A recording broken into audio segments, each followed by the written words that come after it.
Di balik senyuman anggun dan gaya hidup mewah yang sering ditayangkan di media sosial, Anzalna Nasir selama ini menyembunyikan sesuatu yang tidak pernah diceritakannya kepada sesiapapun, satu beban batin yang perlahan-lahan menghancurkan semangat dan ketenangannya.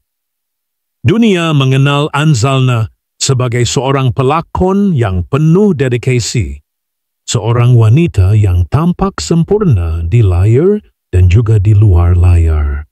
Namun siapa sangka, di sebalik tirai glamour itu tersimpan luka yang tidak berdarah. Luka yang datang dari kerjaya yang penuh tekanan dan sebuah perkawinan yang mula runtuh dari dalam sejak hari pertama. Semuanya bermula selepas kelahiran anak pertamanya. Anzalna, yang sebelum ini begitu fokus kepada kerjayanya, berdepan tekanan luar biasa apabila harus menyeimbangkan antara dunia seni yang tidak mengenal waktu dan tanggungjawab sebagai seorang ibu serta istri. Jadual penggambaran yang tidak menentu, tekanan untuk sentiasa tampil sempurna di mata umum, serta bebanan untuk terus relevan dalam industri hiburan yang kejam, membuatkan Anzalna sering merasa lelah, secara fizikal dan emosional. Tetapi dia diam, dia telan semuanya sendiri. Cun, bukan kerjaya semata-mata yang menghimpit. Hanif Zaki, suami yang dahulu pernah menjadi pelindung dan sumber kekuatan, kini berubah menjadi bayangan yang menjauh dan membisu. Dari hari ke hari, hubungan mereka mulai hambar. Pertengkaran kecil menjadi besar. Keheningan rumah tangga mereka tidak lagi menyenangkan, tetapi menyesakan. Hanif, yang dulu sering memeluknya dalam diam, kini lebih banyak memeluk teleponnya daripada memeluk istri dan anak. Anzalna mulai merasakan dirinya seolah-olah tidak wujud dalam dunia suaminya. Satu kejadian yang berlaku sewaktu Anzalna menjalani penggambaran sebuah drama berjudul Bayang Hati menjadi titik mula segalanya berubah. Ketika sedang bersiap untuk satu adegan emosi yang berat, dia menerima satu mesej daripada orang yang tidak dikenali. Satu tangkap layar perbualan antara Hanif dan seorang wanita lain. Hatinya seperti ditusuk belati. Dia diam, cuba menafikan. Tetapi hati seorang istri lebih tahu daripada apa yang mata boleh lihat. Sejak hari itu, senyuman Anzalna di set penggambaran adalah palsu. Tangisan dalam adegan drama tidak lagi dibuat-buat, kerana dia benar-benar sedang menangis untuk hidupnya sendiri. Yang menjadikan segalanya lebih tragis ialah keengganannya untuk menyerah. Dia cuba. Berkali-kali dia cuba. Dia memujuk suaminya. Dia memohon agar mereka berbicara sebagai dua insan dewasa. Namun Hanif hanya memberikan diam. Dinginnya sikap suami menjadi racun yang perlahan-lahan membunuh perasaan cinta yang pernah mekar. Anzalna terperangkap antara menjaga nama baik rumah tangga dan menjaga kesihatan mentalnya sendiri. Malam-malam tanpa tidur menjadi rutin. Tangisan dalam bilik mandi menjadi teman paling setia. Dalam satu temu bual yang belum pernah disiarkan sebelum ini, Anzalna akhirnya mengakui, "Saya rasa seperti saya sedang tenggelam dan orang yang sepatutnya menarik saya ke permukaan memilih untuk berpaling." Dia masih mencintai Hanif. Itu tidak pernah dinafikan. Tetapi cinta, bila hanya tinggal satu pihak, berubah menjadi siksaan. Anzalna mula menyadari bahawa jika dia terus berada dalam perkahwinan ini, Dia bukan sahaja akan kehilangan dirinya sebagai seorang pelakon, tetapi juga sebagai seorang manusia. Anak-anaknya yang menjadi nyawa dan kekuatan tidak sepatutnya membesar dalam rumah yang penuh kesunyian dan tegang. Anzalna tidak mahu mereka belajar bahawa cinta itu menyakitkan. Kemuncak segalanya datang ketika ulang tahun perkahwinan mereka yang pertama. Tanpa sebarang sambutan, tanpa ucapan, tanpa kehadiran suami yang ketika itu berada di luar negeri atas urusan kerja, atau sekurang-kurangnya itulah yang diberitahunya. Anzalna menunggu, dan ketika jam mencecah tengah malam, dia tahu bahawa dia sedang menunggu sesuatu yang tidak akan pernah tiba. Esoknya, dia mengemas barang. Bukan barang suami, tetapi barang hatinya yang telah hancur. Dia tidak meninggalkan rumah itu secara fizikal, tetapi jiwanya sudah pun melangkah keluar. Dalam kenyataan rasmi yang dikeluarkan beberapa minggu kemudian, Anzalna memutuskan untuk berpisah secara baik. Namun, di balik kata-kata secara baik itu tersembunyi 1000 luka yang tidak pernah disembuhkan. Anzalna tidak menangis di hadapan kamera, tetapi dunia tahu bahawa seorang wanita telah jatuh, dan jatuh dengan anggun. Kini, dengan satu langkah yang berat tetapi perlu, Anzalna Nasir memilih untuk memulakan semula. Dia tidak meminta simpati. Dia tidak mahu disalahkan atau dipuji. Dia hanya mahu hidup, benar-benar hidup, untuk dirinya, untuk anak-anaknya, dan untuk ketenangan yang telah lama hilang. Perjalanan barunya baru sahaja bermula, dan buat pertama kalinya dalam masa yang lama, dia tidak lagi takut untuk berjalan seorang diri. Dalam keheningan subuh Kuala Lumpur, ketika kebanyakan penduduk kota masih bergelut di antara mimpi dan kenyataan, Anzalna Nasir sudah pun terjaga. Bukan kerana bunyi alarm atau tangisan anak kecil, tetapi kerana ketakutan yang datang diam-diam setiap malam, memeluknya dengan dingin dan mencuri lena dari matanya. Dia duduk di atas katil, memeluk lutut, menatap kosong ke arah langsir yang perlahan-lahan menari mengikut tiupan angin penghawa dingin. Matanya sembab. Namun bukan itu yang paling perit. Yang menyakitkan ialah perasaan bahawa dia telah hilang dirinya sendiri dalam perkahwinan yang dia perjuangkan dengan seluruh jiwanya. Setiap inci ruang dalam rumah itu menyimpan memori. Di sudut dapur, masih tergantung apron bunga yang pernah dipakainya ketika menyediakan sarapan pertama buat Hanif sebagai seorang istri. Di atas peti sejuk, sebuah lukisan kecil, contengan anak sulung mereka, ditampal dengan magnet berbentuk hati.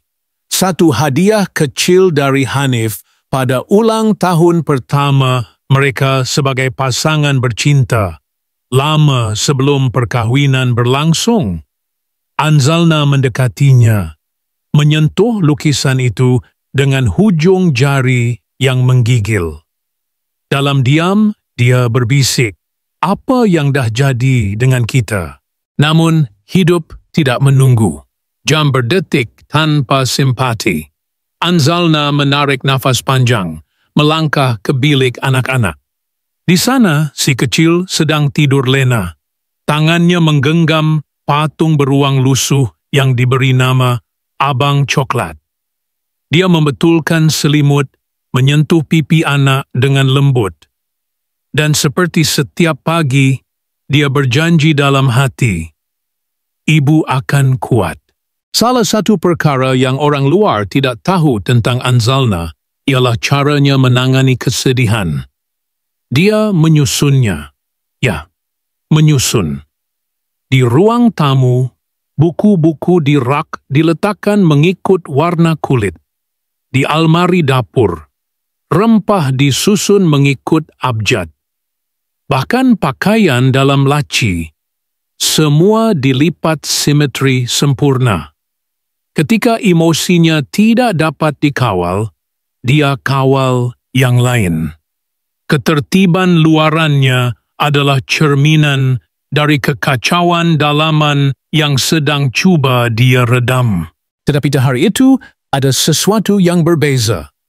Ketika dia membuka komputer riba untuk membaca skrip lakonan baharu, jari jemarinya berhenti di tengah jalan. Dia melihat pada namanya yang tertera di skrip. Watak utama Anzalna Nasir sebagai Alia. Watak itu adalah seorang wanita yang ditinggalkan suaminya, membesarkan anak seorang diri, dan membina semula kehidupannya dari serpihan luka. Ironinya tidak dapat dielak. Dunia seakan-akan sedang mencerminkan kisah hidupnya sendiri. Dia menatap skrip itu lama. Lalu dia tersenyum pahit dan berkata dalam hati, mungkin ini cara semesta memberitahu aku, sudah tiba masanya aku jadi watak utama dalam hidup aku sendiri. Dan kali ini tidak ada pengarah yang boleh memotong adegan. Tidak ada dialog yang tertulis untuknya. Dia akan menulis sendiri. Hari-hari berikutnya, Anzalna menjadi seperti bayang-bayang. Tubuhnya hadir di set penggambaran, senyumnya tetap menawan, namun matanya tidak lagi memercik cahaya seperti dahulu. Kru produksi perasan perubahan itu. Namun tiada siapa berani bertanya. Seolah-olah mereka tahu bahawa di balik diamnya itu ada badai yang sedang mengamuk. Dalam satu adegan emosional di mana watak Alia perlu menangis kerana ditinggalkan, Anzalna menangis sebelum kamera sempat merakam. Tangisnya benar, bukan lakonan. Seluruh set menjadi sunyi. Pengarah tidak akan mengarah apa-apa kerana semua sedar. Saat itu bukan watak Alia yang sedang menangis. Itu adalah Anzalna sendiri di hadapan mereka sebagai dirinya yang sebenar. Selepas adegan itu, dia duduk sendirian di sudut bilik solek. Tangannya memegang secawan kopi yang sudah sejuk. Seorang kru wanita yang lebih tua, Kak Ana, menghampirinya perlahan-lahan. Tanpa berkata apa-apa, dia hanya letakkan tangannya di bahu Anzalna dan duduk di sebelah. Dua wanita, dua generasi, duduk dalam diam yang sangat berat, tetapi juga sangat menyembuhkan. Awak bukan sendiri, sayang, bisik Kak Ana perlahan. Kata-kata cia itu, sesederhana manapun bunyinya, membuatkan dada Anzalna terasa hangat. Mungkin untuk pertama kali dalam tempoh yang lama, dia merasa difahami. Setiap hari selepas itu, dia mula menulis. Di dalam buku nota kulit biru tua, dia catat semua rasa yang tidak boleh diucapkan. Tentang bagaimana dia merasa gagal sebagai istri, sebagai ibu, sebagai wanita. Tentang betapa dia ingin berteriak tetapi tidak mahu anak-anak mendengar. Tentang mimpinya yang semakin jarang datang.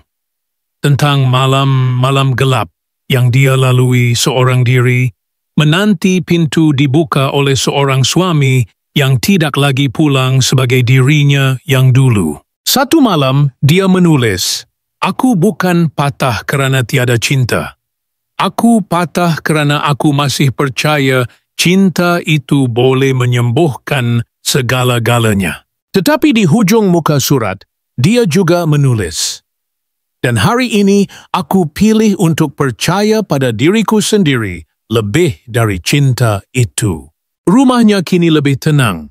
Bukan kerana masalah sudah hilang, tetapi kerana dia sudah berhenti menunggu penyelamat. Anzalna memutuskan untuk menjadi penyelamat bagi dirinya sendiri. Kadang-kadang dia masih terdengar suara anak bertanya, "Bila ayah balik?" Dan dia akan menjawab dengan senyuman, walaupun hatinya terluka. "Ayah sibuk kerja, sayang." Tapi di dalam dirinya dia tahu, ayah tidak akan pulang seperti dulu. Dan itu tidak mengapa, kerana dia, si ibu, kini cukup kuat untuk menjadi seluruh dunia buat anak-anaknya. Dan Anzalna, dalam diamnya yang dahulu membunuh, kini menemukan suara yang tidak lagi meminta difahami, tetapi berani berdiri dan berkata, "Cukuplah." Tapi adakah semuanya benar-benar sudah berakhir? Tidak. Cerita ini belum sampai ke titik terakhir. Masih banyak halaman kosong yang menanti ditulis. Dan kali ini, pena itu berada di tangan Anzalna sendiri. Namun, ada sesuatu yang Anzalna tidak pernah tulis trong buku notanya. Sesuatu yang dia sembunyikan jauh dalam relung hatinya. Bahkan dari dirinya sendiri. Sebuah rahasia yang jika dibuka mungkin akan mengubah segalanya. Ia bukan tentang Hanif, bukan juga tentang perkahwinan yang retak. Ia tentang malam itu, malam yang tidak pernah dia ceritakan kepada sesiapa, malam yang terus menghantui mimpinya meskipun siang hari dia bisa tersenyum seolah semuanya baik-baik saja. Malam itu, beberapa bulan sebelum dia membuat keputusan untuk berpisah, Anzalna telah memandu sendiri ke satu tempat yang tidak asing. Sebuah apartemen tinggi di Mont Kiara. Dia tidak seharusnya berada di situ. Tapi entah bagaimana, langkah kakinya ditarik oleh rasa curiga yang telah lama dia pendam. Dia memarkir kereta di tingkat bawah, menunggu dalam gelap. Jantungnya berdegup kencang, tangan menggigil. Dalam telefon, dia melihat nama suaminya, Hanif, masih tidak menjawab pesanan terakhirnya. "Abang kat mana?" Dan seperti yang dijangka, beberapa minit kemudian Hanif muncul. Tapi dia tidak sendirian. Anzalna tidak turun dari kereta malam itu. Dia hanya memerhati dari celah gelap, di antara bayang-bayang lampu jalan yang malap. Dia nampak Hanif ketawa. Nampak perempuan itu tinggi, bertudung litup, jauh dari bayangan wanita skandal yang sering dimainkan dalam drama. Mereka kelihatan mesra, tapi bukan jenis mesra yang keterlaluan. Cukup samar untuk menimbulkan ragu, cukup kuat untuk menghancurkan keyakinan. Dia tidak mengambil gambar, tidak menjerit, tidak menghubungi sesiapa. Dia hanya duduk kaku di tempat duduk pemandu, tangan menggenggam stereng sehingga putih buku jarinya. Tangisannya malam itu tidak berbunyi. Hanya air mata yang mengalir tanpa kawalan membasahi jilbab yang dipakainya selepas isyak. Sejak malam itu, dia tidak lagi menyoal Hanif tentang kemana dia pergi. Tidak lagi mencurigai. Tidak lagi mengintai. Tapi bukan kerana dia tidak peduli, melainkan kerana dia sudah terlalu letih. Letih dengan rasa ingin tahu yang tidak diberi jawapan. Letih dengan harapan yang hanya membuatkan luka berdarah semula. Namun sisu lebih pemalgangguis bukan Hanif, tetapi wanita itu. Wanita yang tidak dikenali, tetapi entah kenapa terasa sangat dekat. Sejak malam itu, Anzalna sering melihat sosoknya di mimpi, di jalanan, bahkan di antara penonton di lokasi penggambaran. Pernah sekali, ketika berada di sebuah pusat beli belah, dia yakin dia melihat wanita itu berdiri di luar butik kanak-kanak, memegang tangan seorang budak perempuan kecil. yang wajahnya mengingatkan dia pada seseorang. Tapi setiap kali dia mengejar, sosok itu hilang. Seolah-olah semesta mempermainkannya. Atau lebih menakutkan. Mungkin itu bukan semesta, tapi dirinya sendiri yang semakin tidak dapat membezakan kenyataan dan bayang-bayang. Anzalna mula menyelidik secara diam-diam. Dalam ruang privasinya yang paling rahsia, dia simpan folder berlabel MK Incident, penuh dengan tangkap layar lokasi dan catatan kecil yang dia kumpul sendiri. Nama wanita itu belum dia temui. Tiada wajah jelas, tiada nombor telefon. Tapi dia tahu, nalurinya tahu. Ada sesuatu yang tidak betul.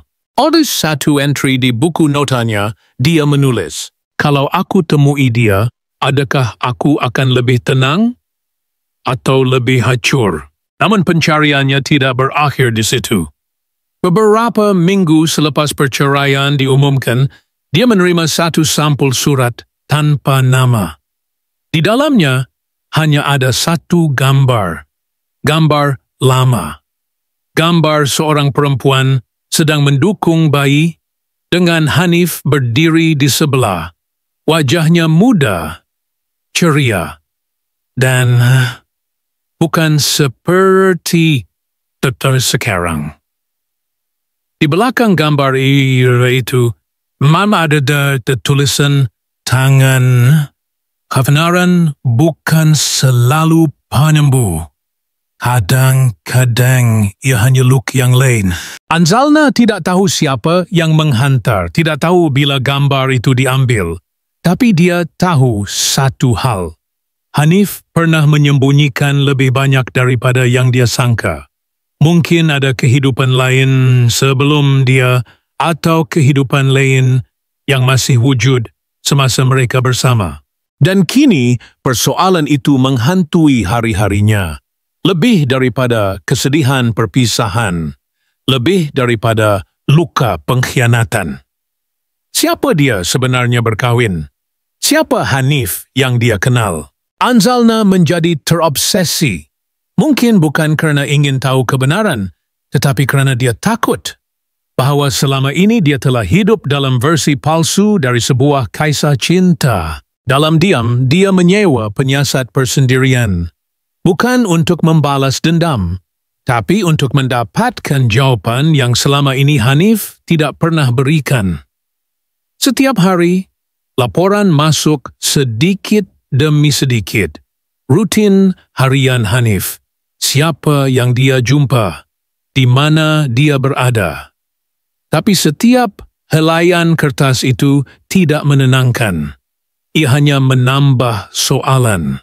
Siapa wanita yang tinggal di tingkat 17? Siapa budak lelaki yang keluar masuk sekolah yang sama dengan anak mereka, tetapi bukan anak mereka? Dan di tengah semua ini, Anzalna mulai bermimpi tentang wanita itu lagi. Tapi kali ini, dia tidak berdiri di kejauhan. Dia mendekat. Dia menyapa. Dan dalam mimpi itu, dia berkata, "Kita lebih serupa daripada yang kau sangka." Anzalna terjaga dengan peluh dingin. Hatinya berdebar. Dia bangun, berjalan ke cermin, menatap dirinya lama. Lalu terfikir, mungkinkah semuanya berkaitan dengan dirinya sendiri? Mungkinkah dia telah melihat semua petunjuk, tapi enggan mempercayainya? Dan dalam malam sunyi itu, untuk pertama kali, dia membuka semula gambar lama perkahwinannya. Dia perhatikan mata Hanif, senyumannya, genggaman tangannya. Dan dia bertanya dalam hati, apakah ini semua benar-benar bermula pada hari kami berpisah? Atau telah bermula jauh sebelum kami bertemu? Kisah ini belum selesai. Malah mungkin ia baru sahaja bermula. Dan bagi Anzalna, semakin banyak dia mendekati kebenaran, semakin dia menyadari ada sesuatu yang tidak patut disentuh. Tetapi hati seorang wanita tidak mudah berhenti bila semuanya masih diselubungi rahsia. Dan mungkin, dalam lembaran hidup yang seterusnya, dia akan temui jawaban atau sebuah rahsia yang lebih besar lagi. Malam itu, hujan turun perlahan, jatuh rintik-rintik di atas bumbung rumah kecil yang kini menjadi tempat Anzalna berlindung, rumah sewa 2 tingkat yang jauh dari hiruk-pikuk pusat bandar, jauh dari lensa kamera, jauh dari segala kenangan yang menyakitkan. Di ruang tamu, hanya bunyi jam dinding yang berdetak perlahan, seiring nafas panjangnya yang tidak teratur. Anak-anak sudah lama tidur. Di sudut bilik bacaan, Anzalna duduk bersila di atas karpet, lampu meja menyala redup. Di hadapannya adalah fail berwarna kelabu, fail yang selama berminggu-minggu dia tidak berani buka. Di dalamnya terkandung hasil siasatan terakhir. Dia tahu, sebaik fail itu dibuka, dia tidak akan menjadi wanita yang sama lagi. Tangannya menggeletar sedikit, tapi akhirnya dengan desahan dalam hati, dia membuka perlahan-lahan penutupnya. Kertas pertama menunjukkan rekod perjalanan Hanif ke Singapura selama 2 hujung minggu berturut-turut, ketika dia katanya ada kerja di Pulau Pinang. Gambar kedua menunjukkan Hanif sedang duduk di sebuah kafe. Berseorangan, tetapi tidak lama. Wanita itu datang, kali ini lebih jelas. Wajahnya separa tersorok di balik kaca cermin, tetapi cukup terang untuk dikenali. Anzalna terdiam. Ada sesuatu dalam cara wanita itu tunduk, dalam cara dia memegang cawan kopi dengan 2 tangan. Mirip seseorang. Tapi siapa? Semakin dia meneliti, semakin rasa tidak selesa merayap ke dalam dada. Gambar ketiga adalah kejutan. Bukan kerana siapa yang ada dalamnya, tetapi kerana latar belakangnya, sebuah taman kecil dengan bangku batu. Bukan di Malaysia. Dan bukan sekadar taman biasa. Ia adalah taman tempat Anzalna dan Hanif pernah bergambar sewaktu bulan madu mereka dahulu di Istanbul. Adakah ini hanya kebetulan? Ini hanya mata Anzalna kabur seketika. Dia menutup fail itu dan berdiri. Berjalan ke cermin panjang di dinding. Rambutnya sudah separuh terurai. Pandangannya kabur. Tapi dalam bayangan cermin itu, entah mengapa, dia terasa seolah-olah ada seseorang berdiri di belakangnya. Dia menoleh. Tidak ada sesiapa. Dia gelak kecil, letih, atau mungkin lebih dari itu. Di dapur, dia menuang segelas air, cuba menenangkan debaran yang tidak berhenti sejak membaca laporan itu. Dan kemudian, teleponnya berbunyi, nomor tidak dikenali. Dia ragu-ragu seketika sebelum menjawab. Anzalna, suara di hujung talian terdengar perlahan, tapi jelas. Ya? Saya minta maaf ganggu malam-malam, tapi saya rasa kita perlu bercakap. Tentang Hanif. Siapa ni? Maaf, saya tak boleh cakap nama, tapi tolong, dengar saya dulu. Benda yang awak cari, bukan semuanya macam yang awak sangka. Talian terputus. Anzalna terdiam. Suara itu ada sesuatu yang familiar, tapi terlalu samar. Dia cuba mendial semula, tapi talian sudah tidak aktif. Dah. Malam menjadi lebih sunyi dari sebelumnya. Angin meniup perlahan langsir putih di tingkap, seolah-olah menyampaikan pesan yang dia tak mampu faham sepenuhnya. Dia duduk di sofa, memejam mata. Dalam gelap, kepingan-kepingan kisah hidupnya lalu silih berganti. malam perkahwinan mereka, tangisan anak pertama, senyuman Hanif ketika menyambut ulang tahun keempat mereka, dan kemudian kekosongan. Dan di antara semua itu, suara wanita di telefon tadi masih berputar di telinganya. Benda yang awak cari bukan semuanya macam yang awak sangka. Tapi apa yang sebenarnya dia cari? Kebenaran? Atau pengakhiran? Atau sekadar jawaban kepada perasaan hampa yang tidak pernah dia tahu namanya? Malam terus berjalan, perlahan tetapi pasti. Di luar, hujan semakin lebat. Di dalam, dada Anzalna semakin sesak.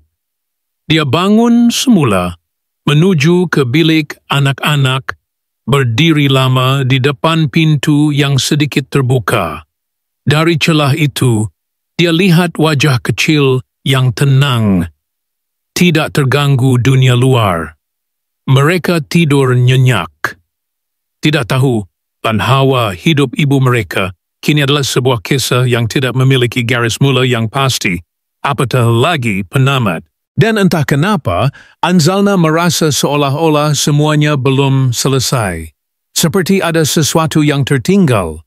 Seperti ada helaian hidup yang telah disembunyikan daripada dirinya sendiri. Mungkin bukan Hanif yang dia kejar selama ini. Mungkin itu semua hanyalah cara dia melarikan diri daripada sesuatu yang lebih dalam, lebih gelap. Sebelum tidur, dia ambil buku nota birunya semula. Tapi kali ini, dia tidak menulis apa-apa, hanya memegangnya erat, seolah-olah berharap kertas-kertas kosong itu akan memberi jawaban. Jam menunjukkan pukul 3:03 pagi. Dia masih belum tidur. Di luar, kilat menyambar sesekali, menyinari langit malam yang pekat. Telepon bimbitnya tiba-tiba menyala lagi. Satu mesej baharu dari nombor yang sama. Kita pernah jumpa, tapi masa tu awak belum tahu siapa saya. Tidak ada nama, tidak ada tempat, hanya ayat itu. Dan perasaan yang perlahan-lahan merayap ke seluruh tubuhnya, campuran ketakutan, penasaran, dan sedikit harapan. Dia tidak membalas, hanya menatap skrin itu lama, seolah-olah sedang berbual dengan bayangannya sendiri. Dan malam itu, Anzalna tertidur di sofa, dengan telefon di dada, buku nota di tangan, dan beribu-ribu soalan yang tidak pernah sempat dijawab. Di dalam mimpinya, dia berjalan di taman yang sama. Taman di Istanbul. Tapi kali ini, Hanif tidak ada. Anak-anaknya pun tiada. Hanya dia, seorang wanita bertudung yang berdiri di bawah pokok besar, membelakanginya. Anzalna melangkah perlahan, cuba mengejar. Tapi setiap kali dia hampir menyentuh bahunya, wanita itu berpaling, dan wajahnya kosong, seperti cermin, seperti dirinya sendiri. Dia terjaga lagi, nafasnya sesak. Jam kini 4:47 pagi. Dan dia tahu, hari ini bukan tentang jawaban, bukan tentang siapa bersalah, bukan tentang siapa patut tinggal dan siapa patut pergi, tapi tentang sesuatu yang lebih dalam, sesuatu yang dia masih belum faham, atau mungkin belum sedia untuk faham. Dan dengan mata yang berat, hati yang belum sembuh, dan pagi yang perlahan-lahan menjelma, Anzalna duduk diam, menunggu. Mungkin bukan kepastian, mungkin bukan keadilan, tapi sesuatu. Apa itu? Hanya waktu dan bayang-bayang yang tahu.